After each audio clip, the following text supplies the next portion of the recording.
लोक व्यवहार अध्याय 19। वह जो हर व्यक्ति पसंद करता है। मैं मिसूरी में जेमी जेम्स के इलाके में बड़ा हुआ था। मिसूरी के केरने में जेम्स फार्म गया। वहाँ जेसी जेम्स का पुत्र रहता था। उसकी पत्नी ने कई घटनाएं बताई कि किस प्रकार जेसी रेलगाड़ियों तथा बैंकों को लूटकर पैसों को गरीबों में बांट देता था ताकि वे अपनी गिरवी रखी चीज़ों को छुड़ा सके। जेसी जेम्स स्वयं को उसी प्रकार परोपकारी समझता था जैसे डच सटलर्स, दुनाली बंधु कॉर्ले या फिर अल कोपेन या दूसरे कई गॉडफादर खुद को समझते हैं। यही सत्य है कि हर इंसान खुद को सबसे अच्छा, ईमानदार तथा निस्वार्थ समझता है। जे पियर पोंट मॉर्गन ने एक बार कहा था कि हर काम को करने के पीछे इंसान के पास दो कारण अवश्य होते हैं। पहला वास्तविकता के करीब होता है तथा दूसरा कहने सुनने में बड़ा रोचक लगता है। यह बताने की कोई आवश्यकता नहीं कि हर व्यक्ति वास्तविक कारण जरूर जानता है, लेकिन हम सभी दिल से आदर्शवादी होते हैं, इसीलिए उन कारणों के विषय में सोचना पसंद करते हैं जो सुनने में अच्छे लगते हैं। इसीलिए आपको आदर्शवादी कारणों का सहारा लेकर लोगों को बदलने की कोशिश करना चाहिए। यह आदर्शवादी तरीका बिजनेस में बहुत काम का साबित होता है। इसको साबित करने के लिए हम गेलेन लंदन पेंसिल्वेनिया में फेरेल मिशेल कंपनी के हैमिल्टन जे फेरेल का उदाहरण लेते हैं। फेरेल के एक नकचढ़े किराएदार ने उन्हें घर खाली करके जाने की धमकी दे दी। वैसे समझौते के मुताबिक उसे 4 महीनों तक वहीं पर रहना था, लेकिन फिर भी उसने नोटिस लगा दिया कि वह घर तुरंत खाली करना चाहता था। फेरेल ने आगे बताया, ये लोग मकान में सर्दियां गुजार चुके थे और इसी समय में मकान महंगे होते हैं। कोई नया किराएदार दूसरी सर्दियों से पहले नहीं मिलने वाला। मुझे नुकसान साफ दिखाई दे रहा था। मैं पागल सा महसूस कर रहा था। वैसे मैं भी उसके पास जाकर उसे भला बुरा कह सकता था और बता सकता था कि यदि उसने समझौता तोड़ा तो कानून की शरण में जाएंगे, लेकिन जानता था कि गुस्से में आकर विवाद उठाने से कोई फायदा नहीं। इसीलिए मैंने दूसरी तकनीक अपनाई। मैं उससे बोला, मिस्टर, मैं वर्षों से मकान किराए पर देते आ रहा हूँ, इसीलिए मुझे मानव स्वभाव का काफ़ी ज्ञान है। जब आप पहली बार आए थे तो आपको देखते ही समझ गया था कि आप अपनी जुबान के बहुत पक्के हैं। मुझे अब भी यही लगता है, इसीलिए मैं यह प्रस्ताव आपके समक्ष रखता हूँ। यह प्रस्ताव है, इस पर कुछ दिन विचार करने के बाद जवाब देना। यदि पहली तारीख तक आप कहेंगे कि अभी भी मकान खाली करना चाहते हैं तो आपके निर्णय को अंतिम मान लूँगा। मैं मान लूँगा कि आपके बारे में मेरी सोच गलत थी, लेकिन मुझे अभी भी विश्वास है कि आप अपना वादा निभाएंगे। हर इंसान या तो आदमी होता है या फिर बंदर, और हम क्या हैं यह चुनाव हमारे अपने हाथों में होता है। दूसरे महीने उस किराएदार ने आकर मेरा किराया चुकता कर दिया और कहने लगा कि उसकी पत्नी तथा वह इसी निष्कर्ष पर पहुंचे हैं कि अपने आत्मसम्मान की रक्षा हेतु हमें अपना वादा निभाना चाहिए। एक बार लॉर्ड नॉर्थक्लिफ चाहते थे कि उनकी एक तस्वीर अखबार में न छपे।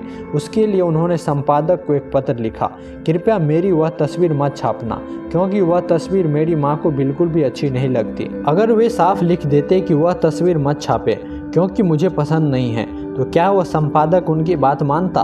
शायद नहीं, लेकिन उन्होंने आदर्शवादी व्यक्ति की भांति मातृ प्रेम तथा सम्मान की भावना का सहारा लिया था। जॉन डी रॉकफेलर जूनियर चाहते थे कि अखबार वाले उनके बच्चों की तस्वीर न ले।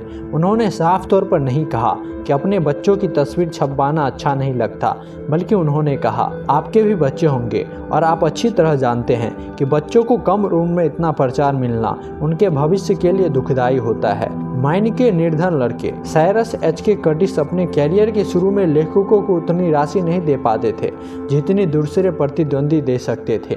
वे केवल पैसों के लिए प्रसिद्ध लेखकों के लेख नहीं लिखवा सकते थे, इसीलिए उन्होंने आदर्शवादी कारणों का सहारा लिया। उदाहरण के लिए लिटिल वुमेन की लेखिका लुइसा मे अल्कॉट को भी समाचार पत्र में लिखने के लिए राजी कर लिया। उस समय अल्कॉट अपनी प्रसिद्धि के उत्तम शिखर पर थी। इसके लिए उन्होंने $100 का चेक उनके लिए नहीं बल्कि उनकी पसंदीदा चैरिटी के नाम पे दिया था। कोई भी शक्की आदमी यहाँ यह कहेगा, ये बात नॉर्थक्लिफ तथा रॉकफेलर जैसे भावुक उपन्यासकारों के लिए सही हो सकते हैं, लेकिन मैं तो यह देखना चाहता हूँ कि क्या ये बातें कठोर दिल वाले लोगों पर भी सही साबित होंगे जिनसे मुझे बहुत सारा पैसा वसूलना है।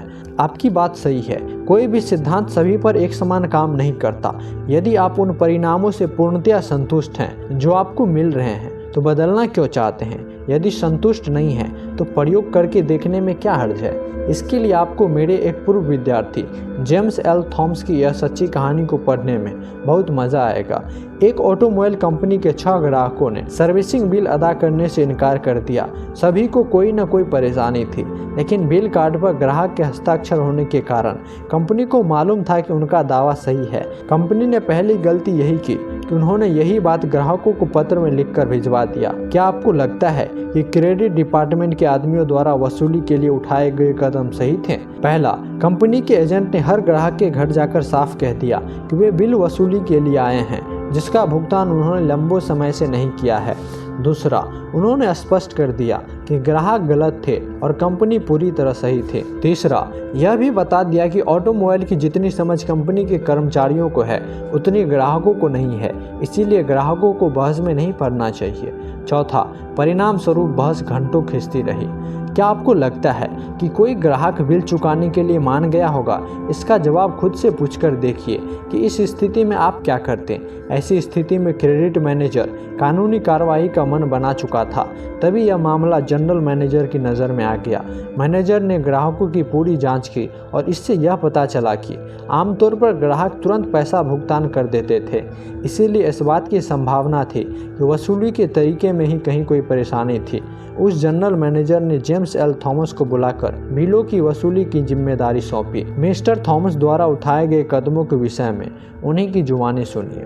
पहला, हर ग्राहक के पास मैं एक पुराना बिल वसूलने गया था, एक ऐसा बिल जिसके बारे में मालूम था कि हम पूर्णतया सही हैं, लेकिन फिर भी मैंने इस बारे में एक शब्द भी नहीं कहा। उनसे बस यही कहा कि मैं यहाँ केवल यह जानने आया हूँ कि कंपनी ने उसके लिए कुछ किया है या नहीं। दूसरा, मैंने यह भी स्पष्ट कर दिया कि मैं ग्राहक की पूरी बात सुनकर ही कोई राय बनाता हूँ। यह भी कहा कि कंपनी भी कभी गलत हो सकती है। तीसरा, मैंने उसे बताया कि मेरी दिलचस्पी केवल उसकी कार में थी। अपनी कार के बारे में वह जितना जानता है उतना कोई और नहीं जानता। अपनी कार का वह सबसे बड़ा विशेषज्ञ है। चौथा, फिर वह बोलता रहा। मैं उसकी बात दिलचस्पी से सुनता रहा। वह यही चाहता था। अंत में माहौल दोस्ताना हो गया। तब मैंने मामले को उसके विवेक तथा अंतरात्मा की आवाज़ पर छोड़ दिया। मैं बोला, सबसे पहले मैं आपको बताना चाहता हूँ कि इस मामले को कंपनी ने ठीक प्रकार से नहीं संभाला, इसीलिए परेशानियों का सामना करना पड़ा। इसका मुझे खेद है और आपसे क्षमा चाहता हूँ। आपसे बातचीत करके मैं समझ गया हूँ कि आप में बहुत धीरज है, इसीलिए मैं आपसे एक मदद चाहता हूँ कि यह काम जितनी अच्छी तरह आप कर सकते हैं दूसरा कोई नहीं कर सकता है। यह आपका बिल है और यह मैं आप पर छोड़ता हूँ कि आप कितना भुगतान करना चाहेंगे। आपका फैसला हमें मान्य होगा। ऐसा हो नहीं सकता था कि ग्राहकों ने बिल का भुगतान न किया हो। उन्होंने बिल का भुगतान किया तथा रोमांचित भी हो गए। राशि $150 से $400 के बीच थी, लेकिन एक ग्राहक ने स्वार्थपूर्ण रवैया अपनाया। एक आदमी ने विवादित राशि नहीं चुकाई, लेकिन और सभी ने पूरा बिल चुका दिया। इससे भी महत्वपूर्ण बात यह हुई कि उन्होंने दोबारा हमारी कंपनी में नई कार खरीदी। थॉमस के अनुसार, मेरा अनुभव कहता है कि आपको किसी ग्राहक को पूरी जानकारी न हो तो उसे एक ईमानदार, सच्चा तथा बिल का भुगतान करने का इच्छुक व्यक्ति मान लेना चाहिए। हर ग्राहक आमतौर पर ईमानदार तथा सच्चा होता है तथा पैसे के लेन देन का इच्छुक भी होता है। इस नियम के कुछ अपवाद भी होते हैं, लेकिन बहुत कम। ऐसा व्यक्ति को आप एहसास दिला दें कि आप उन्हें ईमानदार मानते हैं तो वे ईमानदारी से ही पेश आएंगे।